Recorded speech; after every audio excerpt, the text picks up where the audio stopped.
Policía, mi nombre es Jesús Sierra, soy ingeniero civil con especialización en gerencia de proyectos de ingeniería y actualmente hago una maestría. Estoy cursando una maestría de ingeniería civil con énfasis en materiales de construcción y estructuras. Hoy la charla se llama Retos en Concretos sobre el proyecto del nuevo puente Pumarejo, o nuevo puente sobre el río Magdalena, porque el puente Pumarejo es el actual. Un poquito de historia para los que no conocen o para los que son, digamos, que no son de Barranquilla.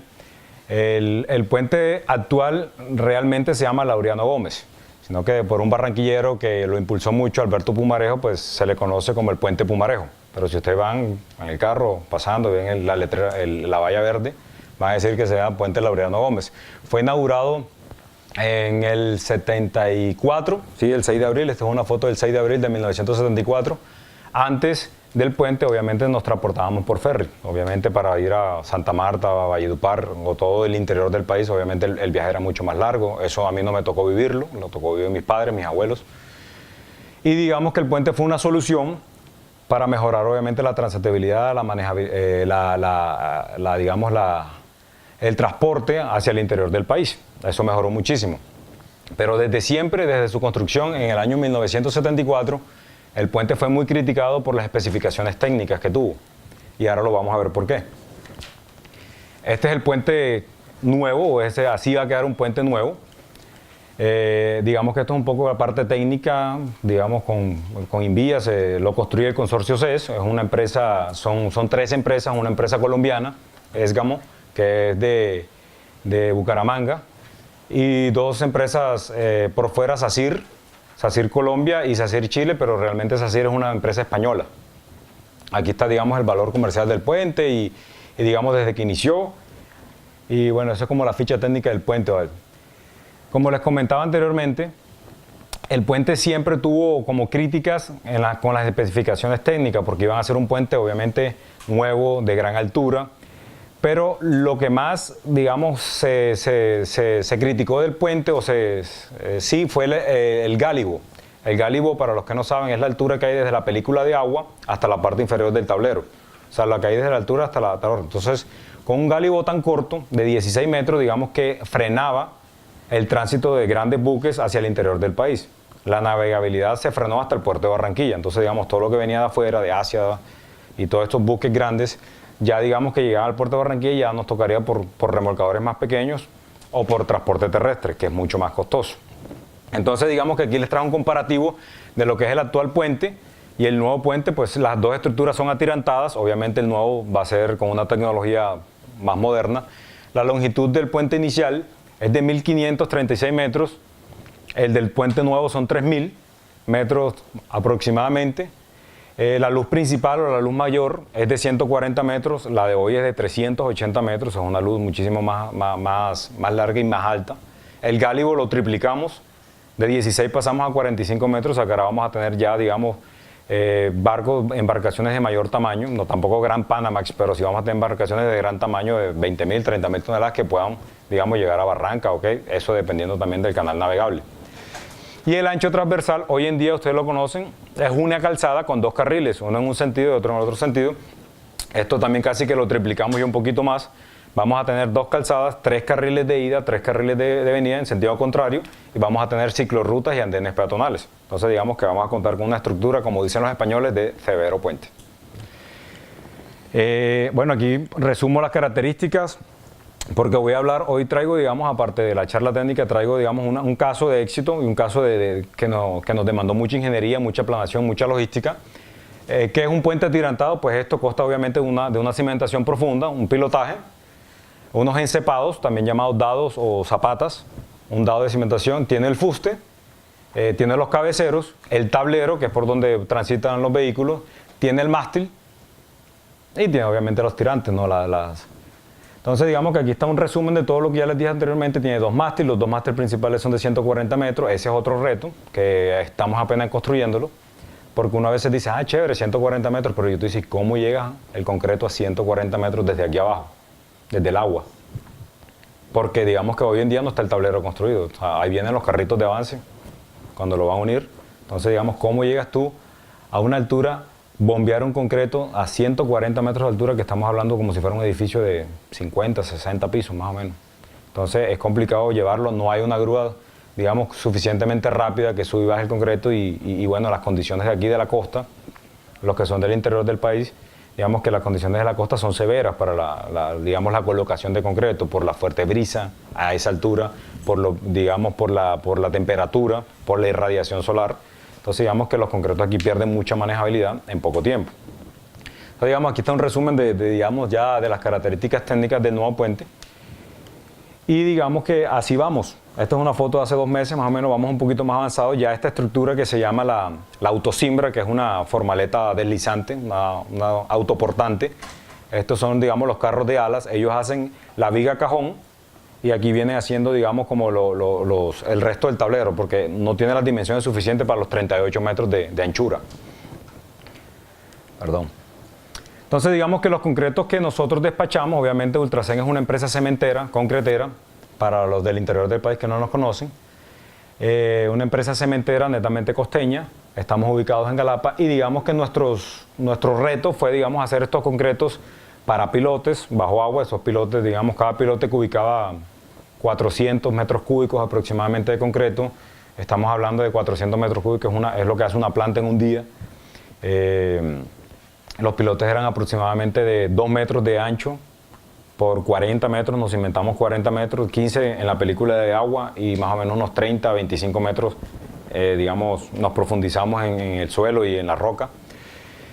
Utilizamos concretos bombeables normales, desde 2000, concretos de solado hasta 9000 PSI. Utilizamos concretos de alto desempeño. Cuando hablamos de estos concretos, se comercializan de 9000 PSI, pero el consorcio o el cliente nos pide 9000 PSI, pero que me cumple el 80% de la resistencia a 2 días, porque ellos tienen que postensar, es una estructura postensada. Entonces digamos que este concreto de 9000 se viene transformando en un 12000, un 13000 PSI. Son concretos de ultra alto desempeño. Ya para la norma NSR10 sismo resistente de acá en Colombia, el código, un concreto de mayor a 5000 a 6000, ya digamos que un concreto de mayor de esa resistencia es un concreto de alta resistencia o alto desempeño. Y los concretos masivos, no sé si lo han escuchado, y hoy mi charla se enfoca en eso, en los concretos masivos. Quiero compartirlo con ustedes porque todas las estructuras, digamos, en Barranquilla, en Cartagena y en Bogotá, por el tema de los metros cuadrados, que es bastante costoso en Bogotá, entonces ya estamos haciendo, son edificaciones de mucha altura. Entonces digamos que ya no tenemos tanto terreno para hacer las casas tan grandes. Sí, claro, las hacen en Chile y todo en las afueras, pero de pronto en la ciudad lo que hacen son edificios muy altos y lo que hacen es cimentaciones muy grandes porque tienen un espacio muy reducido. Entonces, ¿qué es un concreto masivo? Esta es una cimentación, lo que yo le llamaba los encepados. Esta es una cimentación que tiene aproximadamente 38.5 metros de ancho por 38.5 metros de alto y aproximadamente de aquí a acá hay 6.5 metros de altura. Entonces esto más o menos nos ubicaba a nosotros unos 6.000, 6.500 metros cúbicos, que eso es lo que despacha una planta de concreto en un mes. Nosotros lo hicimos en una jornada, pues en una no, ahora miramos cómo. De acuerdo al ACI 207, que es el American Concrete Institute, que es como la agencia estructural de Estados Unidos, como nuestra norma, más o menos el código estructural, ellos nos dicen que un concreto masivo es cualquier volumen de concreto con dimensiones lo suficientemente grandes como para que se tomen medidas que controlen la generación de calor, la hidratación del cemento y su cambio de volumen, las expansiones. Pero entonces uno dice aquí, pero ¿cuánto es suficientemente grande? O sea, una zapata de 2x2 es grande, es pequeña. Entonces seguimos investigando. ¿Qué nos dice la 6211? Aquí sí nos dice, bueno, una cimentación que exceda los 90 centímetros, 3 pies aproximadamente, 90 centímetros de altura, un espesor de 90 centímetros, ya se considera concreto masivo. ¿Por qué? ¿Por qué se llama masivo? Porque tenemos tanto, digamos, énfasis en este tipo de concretos. Porque cuando el concreto, o sea, la mezcla está, valga la redundancia, se está mezclando en el carro, el cemento se está hidratando. Y cuando el cemento se está hidratando, él genera calor. No sé si ustedes en unas columnas, cuando funden al día siguiente, desencofran y están calientes. El proceso que el concreto genera de hidratación es exotérmico, él empieza a liberar el calor. Entonces digamos que cuando tú tienes mucho calor, que puede llegar hasta los 90 grados, 100 grados centígrados, dependiendo del elemento, dependiendo el diseño de mezcla, la cantidad de cemento, porque un diseño de 3000 tú lo haces con 300 kilos, pero un diseño de 9000 tú no lo haces con 300, tú lo haces como con 600, 700 kilos de cemento. Entonces esos concretos generan mucho calor, se te pueden fisurar mucho más, y ahí es donde viene el problema de que no queremos una estructura nueva, fisurada, porque obviamente va a ser vulnerable a los ataques químicos, al cloruro, a los sulfatos, al agua de mar, a los vientos. Entonces queremos hacer un puente, no que dure 40 años como el actual, sino que dure 80 o 100 años, que son los que se están construyendo ahora mismo todas las estructuras. El Departamento de Transporte de la Florida, el DOT, nos dice que cualquier dimensión de concreto que usted haga mayor a 1 metro, o una cimentación o cualquier elemento que usted tenga una dimensión mayor a 1 metro, ya se considera concreto masivo, y tenemos que tomar las medidas necesarias para que no se presenten, digamos, estos problemitas cuando hay mucha generación de calor, mucha temperatura.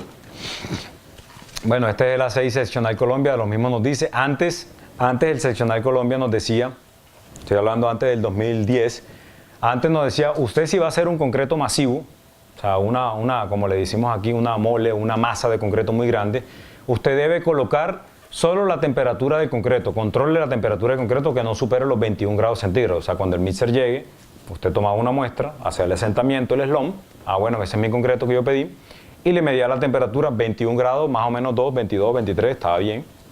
Vemos que está un concreto frío. Aquí en la costa estamos a 32 grados, 33 grados. Y si usted produce concreto a temperatura ambiente, con los agregados, con el sol y todo, el concreto le sale entre 32 y 35 grados.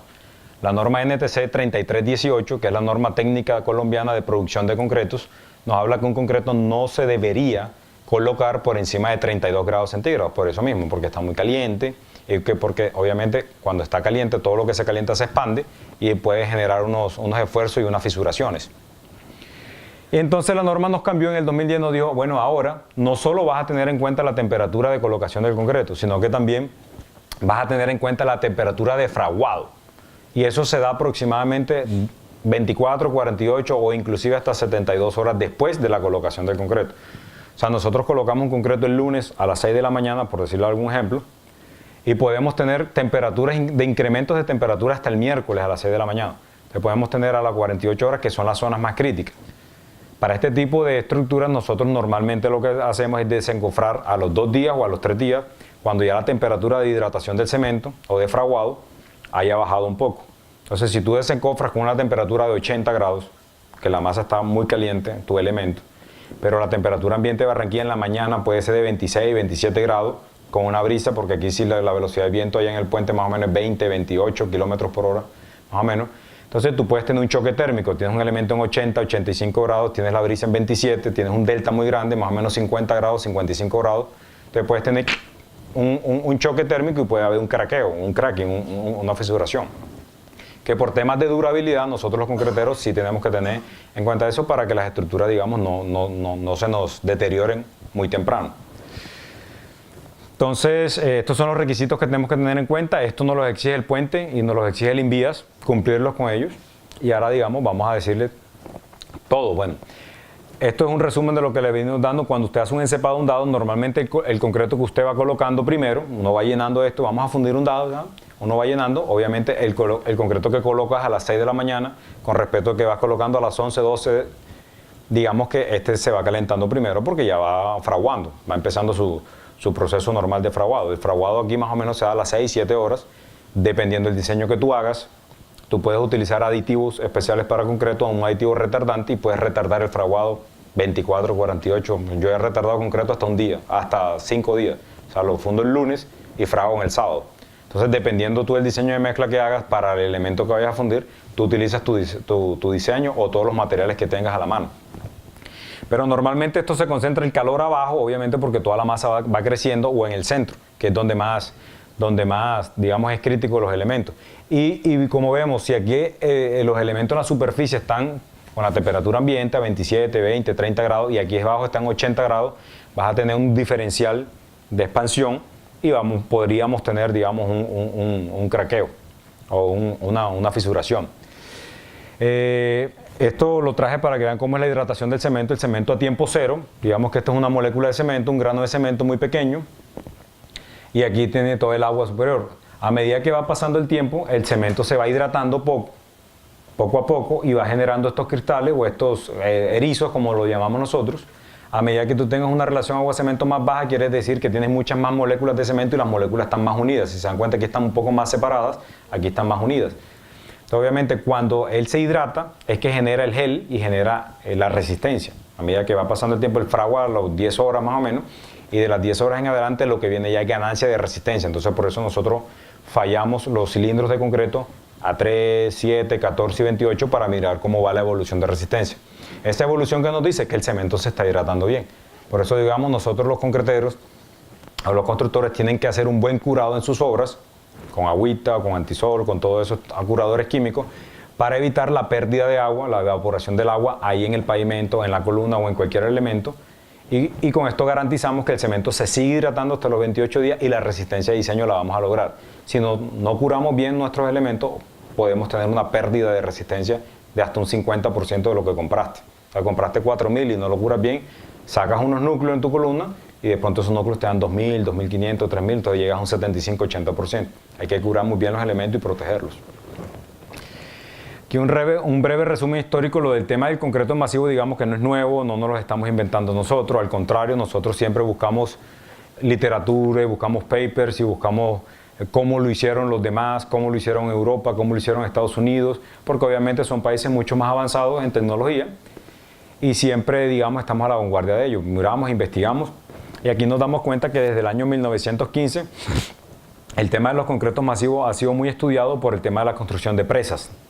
Nosotros aquí tenemos puentes, represas, mira ahí Rituango, lo que está pasando ahí, hay mucho concreto, allá se funde muchísimo concreto y son concretos masivos, o sea, es concreto que empieza la planta a producir concreto el lunes y puede parar el viernes, o sea, fácilmente y te hace 1.000, 2.000 metros cúbicos diarios, dependiendo de la capacidad de la planta.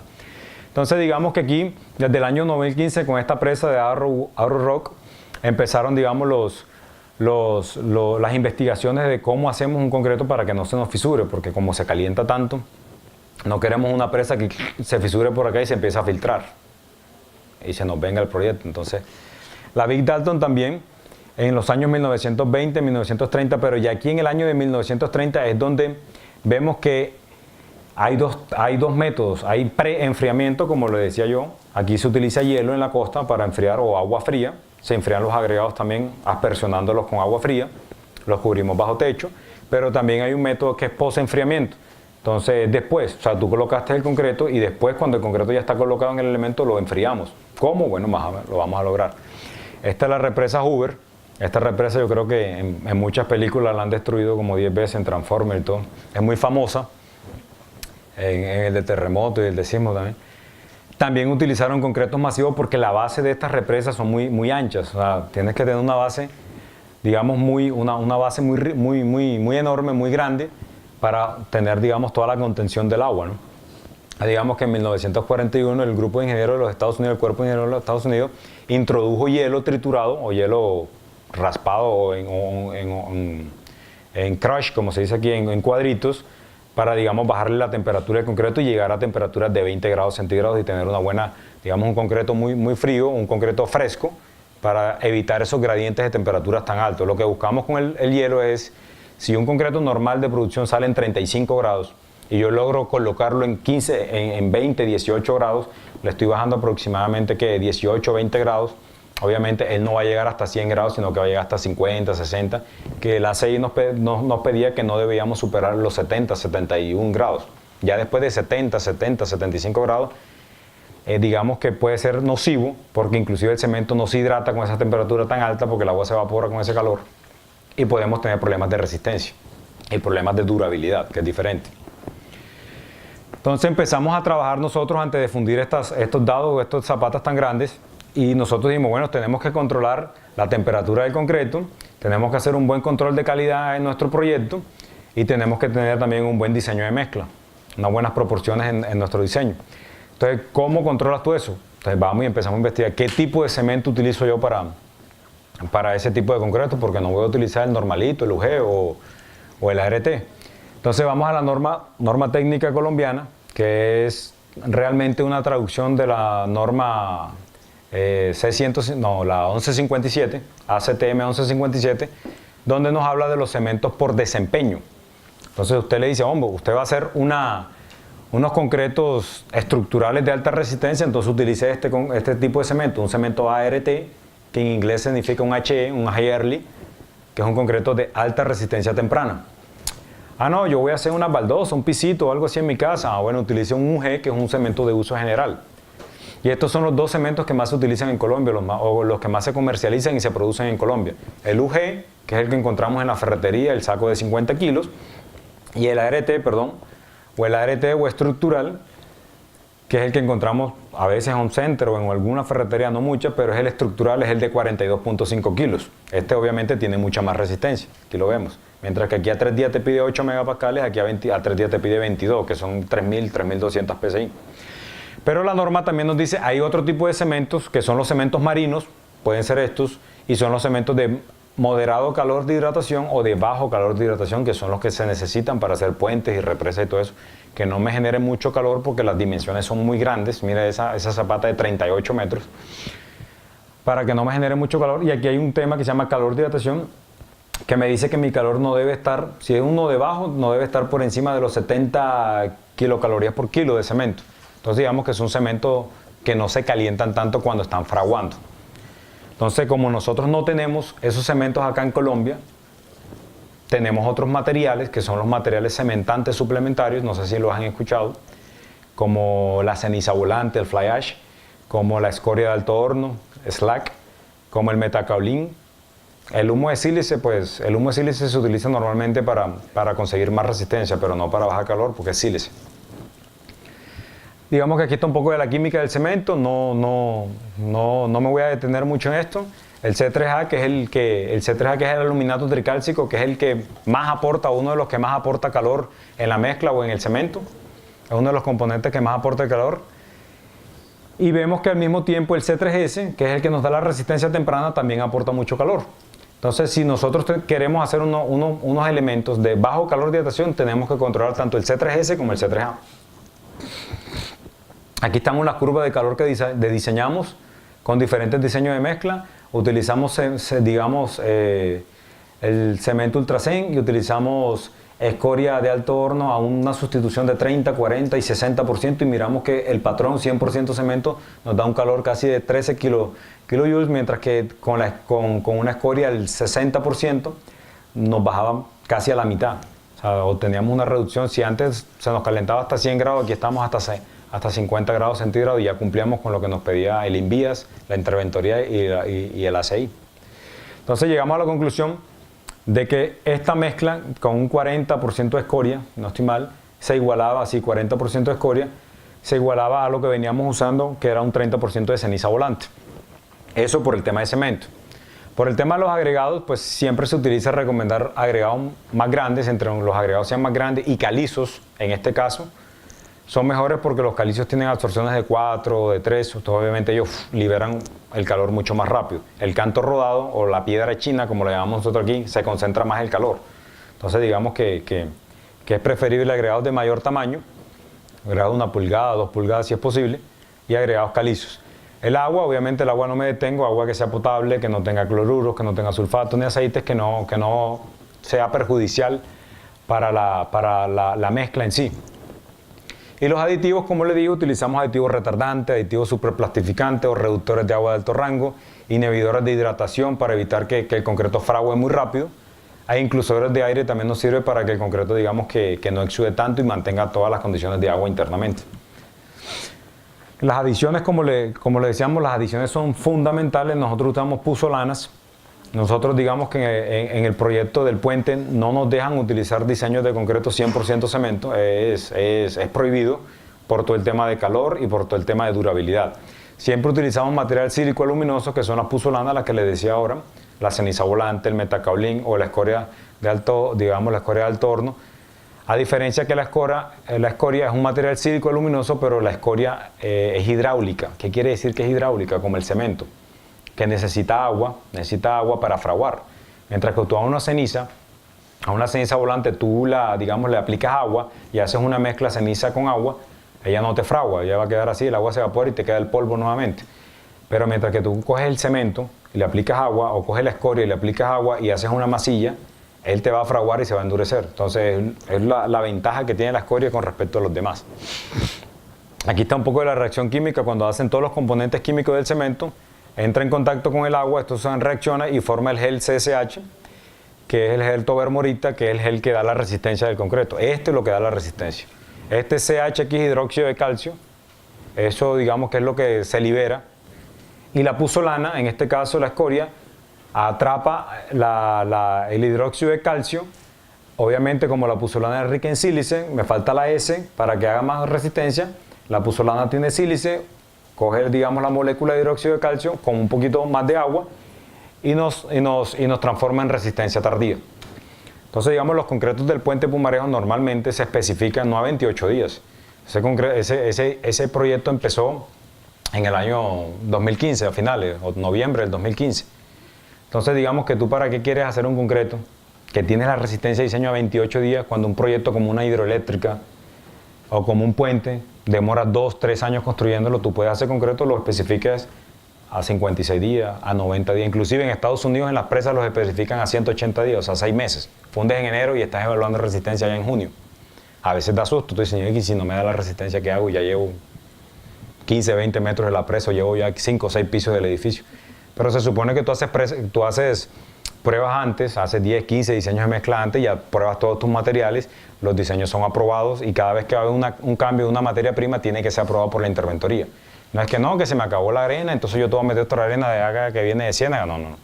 Allá digamos que todos los materiales son aprobados previamente y para hacer un cambio de material hay que hacer pruebas con anticipación, 15, 20 pruebas, 30 pruebas para tener, digamos, datos ya, digamos, conformes y datos confiables, y ahí sí es donde se hace, digamos, el cambio de la materia prima.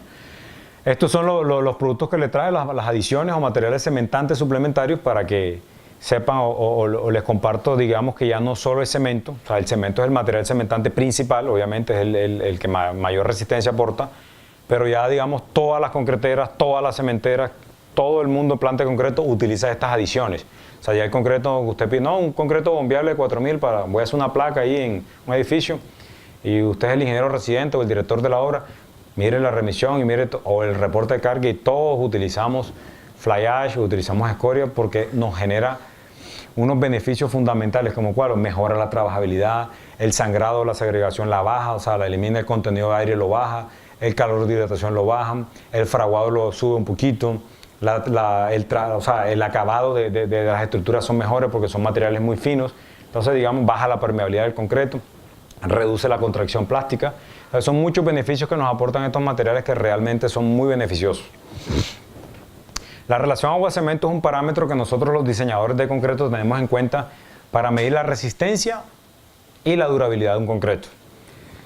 Si yo tengo una relación agua-cemento de 0.6, estoy hablando de un concreto de 3000 PSI, contra una relación agua-cemento de 0.4, que estoy hablando de un concreto de 6000 PSI, obviamente entre más baja sea mi relación agua-cemento, quiero decir que mi concreto va a ser mucho más resistente y por ende mucho más durable.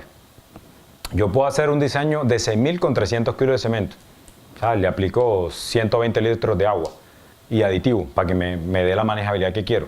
Pero también lo puedo hacer de 4000 o de 2000 con 300 kilos de cemento, le aplico 200 litros de agua. Entonces, obviamente ahí agua-cemento la subo y le estoy desmejorando la calidad a la mezcla, pero dependiendo de lo que tú quieras. Entonces, ya resumiendo un poco el tema del diseño de mezcla, más o menos estas son las proporciones que un diseño de mezcla debe tener de concreto. Aire un 3%, el cementante más o menos de un 8 o un 14%, las gravas siempre, los agregados siempre entre grava y arena son los fillers, son como los de mayor proporción. Entonces aquí nos damos cuenta que si entre arena y grava puedo tener hasta un 80%, yo para controlar la temperatura de ese concreto tengo que enfocarme en controlar la temperatura de los agregados. El cemento es importante, pero el cemento son en un metro cúbico que pesa 2.300, 2.350 kilogramos por metro cúbico, yo apenas le estoy aplicando 300 kilos de cemento. O sea que 2.000 kilos son de agregados y de agua. Entonces yo me tengo que enfocar en agua, arena y grava para poder lograr concretos fríos o concretos de baja temperatura. Más o menos el cemento reposado está entre 40 y 60 grados. Hay cemento cuando salen de la planta que sale hasta 120 grados porque salen del horno y de la molienda. Los agregados cubiertos deberían siempre estar cubiertos y regándolos con agua, con aspersión, para que estén saturados. Digamos, eso de que uno le aplique agua en la mañana, apague el sistema de aspersión, vuelve y lo prenda, ese humedecimiento y secado siempre los va a mantener con un gradiente bajo de temperatura porque los va a mantener frescos y los va a mantener en peso triple S, que es saturado superficialmente seco. Entonces ya todos sus poros van a estar saturados, no le van a robar agua al concreto. Agua fría normalmente es lo que se te recomienda. Agua fría es lo que se recomienda utilizar para la elaboración de concreto, y el uso de hielo cuando queramos bajar ya de 28 grados, porque con esto logramos 28, 27, 26 grados, pero ya queremos bajar de 25 grados de concreto, necesitamos usar hielo aquí en la costa. Entonces, digamos, este es una foto de la planta. Aquí tenemos tiene doble malla o doble malla polisómbrica, o triple creo, y arriba en cada eje tiene todo el sistema de aspersión, las gravas. Las arenas no las aspersionamos, no las mojamos porque obviamente las arenas se vuelve de pronto complicada el manejo, ya se apelmazan, entonces es complicado y no bajan de las tolvas. Aquí tenemos hasta en las tolvas de la planta, nos tocó colocar las tolvas para que cuando el cargador venga, coja arena, lo tire aquí y suba la arena a la tolva para que ya la planta cargue. Digamos que también nos tocó colocarle estos gorritos para que el sol no le pegara cuando fundiéramos de 10 de la mañana a 4 de la tarde, que es cuando el sol aquí en Barranquilla es más candente. Los cementantes, si se dan cuenta, ahí tenemos silos de cemento, tenemos silos de escoria, tenemos silos de ceniza, tenemos silos de metacaolín. Esta planta tiene 3, esta planta tiene 3, los mezclamos. Aquí tenemos cemento, escoria, metacaolín, aquí también. Y son cementos reposados. Normalmente en la planta los dejamos reposar 1 o 2 días y bajan la temperatura a 40 grados y llegan aquí cementos ya listos, reposados. Y también tenemos los tanques de agua fría. Tenemos un chiller de enfriamiento y el agua sale aproximadamente a 4 grados, 5 grados, no más de eso porque se congela. Aquí tenemos cuando necesitamos ya los concretos masivos como tal. Esto es un muy chichombiano, nos tocó. Pero digamos que ha sido muy bueno. Tenemos un tornillo sin fin. Pues obviamente se dosifica manual porque no tenemos, digamos, una generadora de hielo. Digamos, no la conseguimos y necesitamos avanzar rápido en este proyecto. Pero sí lo que hicimos fue colocarle una tolva pequeña, un tornillo sin fin. El tornillo sin fin nos sube el hielo a una báscula y ahí pesamos digamos 150 kilos de hielo, que iguala a 150 litros de agua. O sea, lo que hacemos es reemplazar el agua del diseño por hielo. Entonces, obviamente los concretos tienen que darle un poco más de mezclado para que el hielo se derrite y llegue al asentamiento de diseño. Y las temperaturas también las controlamos con termocuplas o hicimos pruebas. Uno dice, pero ¿cómo vas a saber si todo este diseño de mezcla, todo esto que me está diciendo acá el ingeniero Jesús Sierra, sí funcionó? Entonces hicimos unas pruebas. Normalmente hacemos unas pruebas con termocuplas, monitoreamos, hicimos un dado de prueba de 2 metros por 2 metros y monitoreamos a la temperatura en el fondo a 15 grados, en el centro, que es digamos como lo más crítico, y a 15 grados de la superficie. Y monitoreamos diferentes diseños de mezcla, hicimos como 5 o 10 dados de estos, y hicimos las mediciones de temperatura. Aquí están la instrumentación en una de nuestras plantas. Los dados eran de 2 metros por 2 metros, aproximadamente 1,5 metros. Hicimos a 15 centímetros en el centro y a 15 centímetros de la superficie. Vertimos el concreto y empezamos, digamos, a hacer las mediciones de temperatura. Y estas fueron las curvas que nos generaron. Pues obviamente 100% cemento ya la teníamos, que cuando utilizábamos la mezcla 100% cemento nos llegaba hasta 110 grados, mientras que con escoria, con la sustitución del 30% de cemento por escoria, logramos obtener unos 78 grados, un pico, y ya con el 40% de escoria logramos más o menos en 71, 72, que es lo que nos pedía la norma, ¿no? Y lo que nos exigía digamos, el INVIES y el consorcio. Como les dije, a mí me gusta mucho estudiar y buscar qué se hace en otros países para replicarlo y poder mejorarlo si es necesario. Entonces vemos el caso de post-enfriamiento. Lo que le hablamos era pre-enfriamiento, tú enfrías todas tus materias primas. Este es un caso de post-enfriamiento y lo que hacen es utilizar unas sempertines o unas tuberías, se colocan como si fueran el acero de refuerzo dentro del elemento, y cuando fundimos el concreto lo que empezamos es a correr agua por todo digamos, nuestro diagrama o nuestra tubería a 5 grados aproximadamente. Entonces obviamente el concreto que está ahí en 30, 40, tú le empiezas a correrle un sistema de tuberías a 5 grados cada 30 centímetros, mira, más o menos se colocan cada 30 centímetros o 40 centímetros las tuberías. Aquí están los hierros, digamos, aquí van las tuberías de agua fría, pero digamos que eso nos demandaba mucho más tiempo y era obviamente mucho más costoso. Nosotros los ingenieros debemos hacer soluciones óptimas que digamos que cumplan con las especificaciones técnicas de cada proyecto, pero también a menor costo. Eso se llama la palabra ser óptimo. Entonces se dan cuenta de que sí funciona, porque antes te llegaba aquí a unos 70 grados de temperatura sin enfriamiento, pero con el enfriamiento te llega a 35 grados. O sea, reducimos un 50% del calor y un 50% del potencial de fisuración, que es lo que nos preocupa a nosotros. Otro caso de estudio que también busqué, del señor Xianghua Zhong, él utilizó lo que normalmente se utiliza aquí en Colombia. Entonces aquí uno se compara, dice, pero ¿cómo estamos nosotros aquí los barranquilleros o la costa o Colombia con respecto a Estados Unidos, con respecto a Europa? Y a veces tú te das cuenta, pues nosotros estamos bien, o sea, tenemos todos los materiales cementantes suplementarios, tenemos buena tecnología, tenemos buena ingeniería. Entonces, ¿por qué no hacerlo acá? ¿Por qué no lo hacemos nosotros? ¿Por qué no atrevernos? Entonces, se dan cuenta, yo aquí lo que hizo fue probó varios tipos de diseño de mezcla. Eso fue lo que nosotros hicimos en el puente, porque no hicimos el tema de post-enfriamiento, no colocamos las tuberías para correr agua fría y congelarla o enfriarla, el concreto, sino lo que hicimos es probar varios diseños de mezcla, y aquí se probó uno con una resistencia normal, una de alta resistencia, que nosotros tenemos resistencias normales en el puente de 4.000, 3.000, 5.000, de resistencias altas de 9.000, 12.000, 13.000, 14.000 PSI. Y probaron uno con cemento tipo 4, que es de bajo calor de hidratación, low heat, y unas mezclas ternarias. ¿Qué es una mezcla ternaria? Es lo que le decía. Una mezcla ternaria es una mezcla que tiene 3 cementantes. Entonces tiene cemento, tiene ceniza y tiene metacaolín. Entonces tiene 3 cementantes. Aquí utilizaron fly ash, que es ceniza volante, utilizaron cemento tipo 4, bajo calor de hidratación, y utilizaron una escoria de alto horno granular. Entonces utilizaron, mira, aquí están los diseños de mezcla, las relaciones agua-cemento, y utilizaron los agregados finos y gruesos, y vamos a hacer las pruebas para ver qué pasaba, cuál se comportaba mejor con las mediciones de temperatura. Mira, y se dan cuenta, mira, ellos también hacen dados, pues aquí nosotros también hicimos los dados, hicimos las pruebas, nos preparamos igualmente. Hicieron varios dados de pruebas con los diferentes diseños de mezcla que ellos eligieron, y se dieron cuenta que la resistencia alta obviamente es la que más temperatura tiene, porque es el que más cementante tiene. Una resistencia alta puede tener 600, 700 kilos.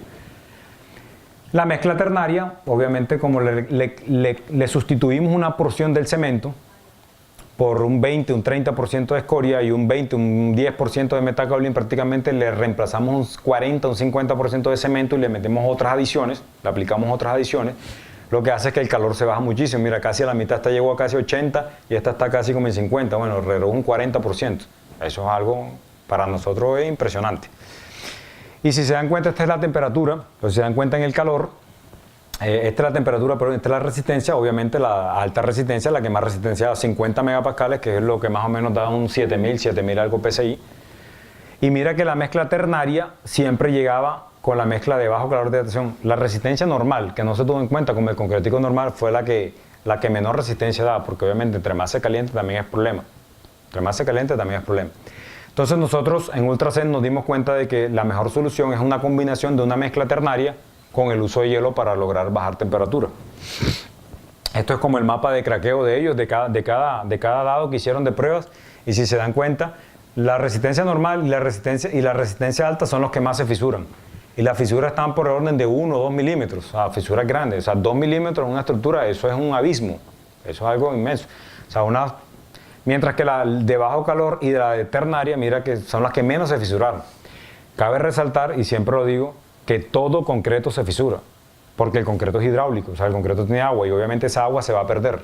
Lo que nosotros tenemos que hacer es evitar que se fisuren en una medida severa como esta, sino que se fisure así, una fisura superficial que no tiene nada, y al final del ejercicio podemos utilizar fibras, podemos utilizar otro para evitar esa fisuración, y al final del ejercicio sellarlas con epoxi, con resina, látex, con lo que nos diga el ingeniero del caso, pero sellarlas para tener nuestras estructuras totalmente impermeabilizadas o impermeables, o de muy baja permeabilidad.